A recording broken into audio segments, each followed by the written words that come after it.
Bienvenue à tous dans ce deuxième numéro de DVD Critique Live. En ces temps de confinement, il est de bon ton de trouver des occupations. Alors on peut les trouver à travers la vidéo, le DVD, le Blu-ray ou la VOD. On peut effectivement se lancer dans des travaux de bricolage qu'on a reportés depuis plusieurs mois, voire même beaucoup plus pour certains. Mais le confinement, c'est aussi l'occasion de pouvoir resserrer des liens familiaux, de partager des moments ensemble, en famille, à travers, par exemple, les jeux de société. Alors vous allez évidemment me dire, mais DVD Critique est spécialisé dans le support vidéo, le test de matériel et éventuellement les nouveautés cinéma. En quoi le jeu de société a-t-il un lien avec le site? Eh bien tout simplement parce que beaucoup de jeux de société sont maintenant sous licence. Et d'ailleurs, ça va m'amener avec le premier jeu que je vais vous présenter, qui est un jeu que j'affectionne particulièrement, notamment par son univers. Il s'agit de Star Wars Rebellion.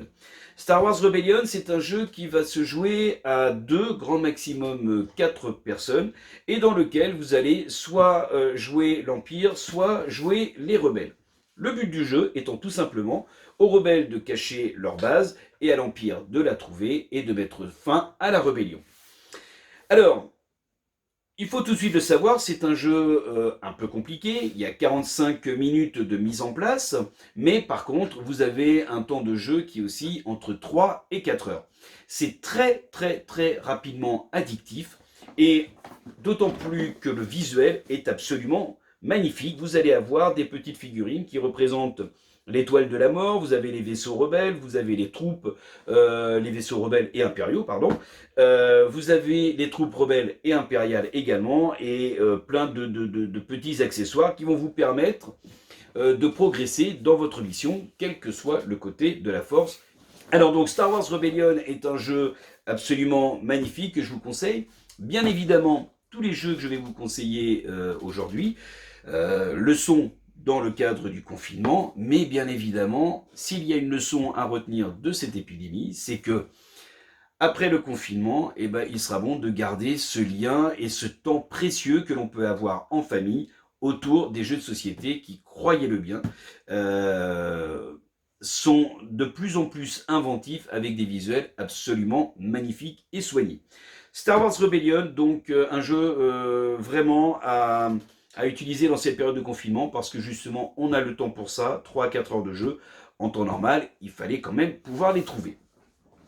Ensuite, toujours chez Disney, du coup, je vais vous proposer Villainous. Alors Villainous, c'est un jeu qui commence à avoir énormément de succès, et notamment parce que la particularité de ce jeu, c'est que vous allez devoir interpréter les méchants. Et chaque méchant va avoir une mission à accomplir, et les autres joueurs vont s'amuser avec les héros des méchants à venir perturber cette mission. Dans les méchants, alors voilà, je retourne pour que vous puissiez voir un petit peu les visuels. Dans l'édition de base, en méchant, vous allez avoir la possibilité d'être soit Ursula de la Petite Sirène, soit le Prince Jean de Robin des Bois, la Reine de Cœur de Alice au Pays des Merveilles, le Capitaine Crochet de Peter Pan, Maléfique de La Belle au Bois dormant, et enfin Jafar de Aladdin. Comme vous pouvez le voir, le visuel est absolument magnifique, c'est très soigné. Les missions sont amusantes parce qu'elles reprennent vraiment la trame des dessins animés. Et surtout, ce qui est amusant, c'est de pouvoir utiliser les héros comme obstacle à l'aboutissement de la mission des autres joueurs. Voilà, Villainous a un tel succès que des extensions sont déjà sorties, d'autres sont à venir encore pour la fin de l'année ou pour 2021. Avec de nouveaux méchants et de nouvelles missions à interpréter. Une partie de Villainous se joue à peu près sur 45 minutes et vous pouvez jouer jusqu'à 6 joueurs. Alors maintenant, on va passer sur des jeux de société avec un lien plutôt indirect avec le cinéma, mais quand même, on peut le trouver. Alors par exemple, pour les amateurs de James Bond, particulièrement de ceux avec Daniel Craig et Spectre de Sam Mendes, si vous vous rappelez bien de ce film, vous vous souvenez certainement de cette scène d'ouverture magnifique au Mexique.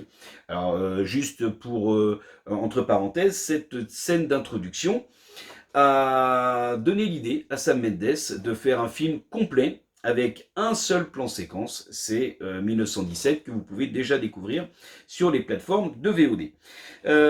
Même chose pour les amateurs de Disney, évidemment, on va se référer à Coco, avec la fête des dont l'action, se situe pendant la fête des morts. Donc là, je vous propose Fiesta de los Muertos, dont le thème est effectivement, alors c'est un jeu collaboratif, qui va demander à l'ensemble des joueurs de venir apaiser les morts.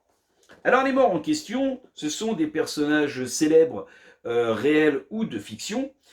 Chaque joueur tirera une carte sur laquelle il y aura le nom de ce personnage célèbre, l'inscrira sur une petite tablette comme celle-ci, sous le clapet que vous voyez ici, et indiquera un indice. Il le passera au joueur suivant, qui effacera cet indice. Celui-ci lui fera forcément penser à quelque chose. Il inscrira donc un nouvel indice, et comme ça 4 fois, pour ensuite retrouver à quel nom correspond chaque tablette.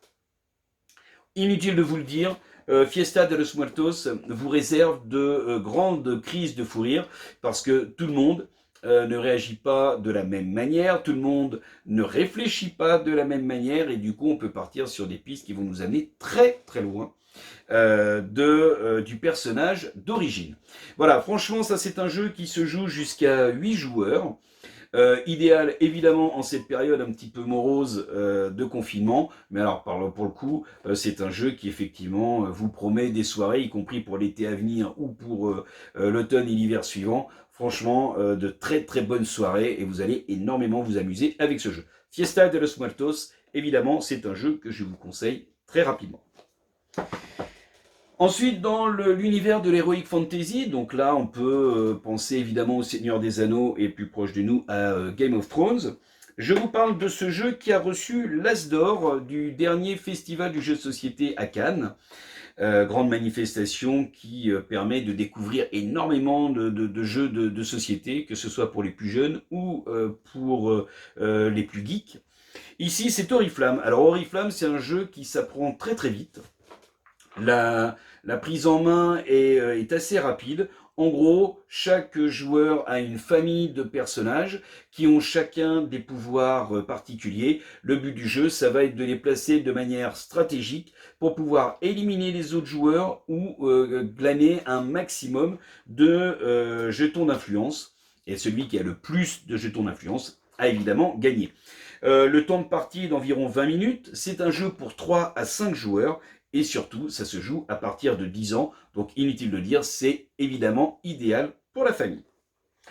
Allez, pour finir sur les jeux de société, je vous propose un jeu qui est que les amateurs de films asiatiques, les amateurs également de Kung Fu Panda, par exemple, vont pouvoir apprécier.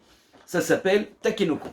Alors, Takenoko, c'est un jeu déjà au design absolument magnifique, je le trouve très sympathique. C'est très bande dessinée, très manga. Takenoko en japonais, ça veut dire petit bambou. Et le but du jeu, ici, ça va être de réaliser différents objectifs qui consisteront à mettre en place des parcelles, les irriguer, y faire pousser du bambou et faire manger le petit panda qui est ici. Voilà, c'est un jeu qui se joue jusqu'à 4 joueurs. La durée d'une partie, c'est environ de 45 minutes. Et surtout, c'est à partir de 8 ans. Donc, encore une fois, idéal pour la famille. L'intérêt, c'est que ça va nous permettre déjà de nous préparer à la sortie d'un film qui était attendu pour le mois de mars et qui sera prévu pour la fin de l'année. Donc, c'est Mulan en version live. Toujours chez Disney. Donc Takenoko, franchement, c'est un jeu très agréable à jouer, très facile en prise en main et qui vous réserve effectivement aussi de grands moments et voire même des après-midi ou des soirées pour jouer à ce jeu parce qu'on n'en a jamais assez.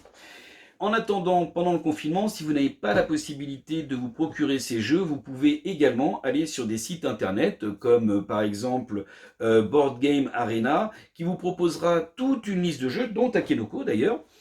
Et vous aurez la possibilité de jouer avec des gens que vous connaissez, et de vous créer un groupe d'amis ou avec des gens du monde entier. Même chose pour les amateurs du jeu Loup-Garou. Loup-Garou a ouvert un site où pareil, vous pouvez créer votre groupe et pouvoir jouer tous ensemble. Merci encore de nous avoir écoutés. N'hésitez pas à aimer notre page, à aller sur le site dvdcritique.com dans lequel vous retrouverez tous nos tests et toutes nos chroniques. D'ici là, surtout, prenez soin de vous, portez-vous bien et à très bientôt.